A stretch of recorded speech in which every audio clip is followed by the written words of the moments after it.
तुम्ही फेसबुकवरती व्हिडिओ तर अपलोड करताय, पण तुमची प्रोफाईल व्यवस्थित आहे का नाही, तुमची प्रोफाईल ॲक्टिव्ह आहे का नाही ते कसं बघणार? व्हिडिओ शेवटपर्यंत बघा, खूप महत्त्वाचा आहे आणि इन्फॉर्मेटिव्ह आहे. शेवटपर्यंत बघा आणि व्हिडिओला सेव्ह करून घ्या. चला तर मी तुम्हाला सांगतो तुमची ॲक्टिव्हिटी कशी चेक करायची. नो इश्यू, तुमच्या प्रोफाईलला कुठलाही इश्यू नको, हे कसं चेक करायचं? चला स्क्रीनवरती बघा. चला सगळ्यात पहिल्यांदा काय करायचं आहे, तुमचं फेसबुक ओपन करून घ्या. फेसबुक ओपन केल्यावरती तुमच्या प्रोफाईलवरती जावा. प्रोफाईल नंतरनं अबाउटला क्लिक करा, वरती या, स्क्रोल करा. आता तुमच्या प्रोफाईल ट्रान्सपरन्सीला क्लिक करायचं आहे. ही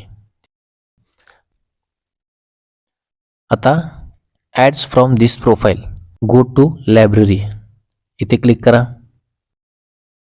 इथं क्लिक केल्यानंतर ते सिस्टीम स्टेटस याला क्लिक करायचं आहे आणि सी डिटेल्सला क्लिक करा. इथं तुमचं नो काउंट इश्यू असं पाहिजे. Ad library report, ad library API, 4 option आहेत. हे नो इश्यू पाहिजेत, तेव्हा तुमची प्रोफाईल ॲक्टिव्ह आहे. फेसबुकवरती बिनधास्तपणे काम करू शकता. व्हिडिओ आवडला असेल तर लाईक, शेअर, कमेंट नक्की करा आणि जाता जाता भावाला व्हिडिओ आवडला तर फॉलो नक्की करा.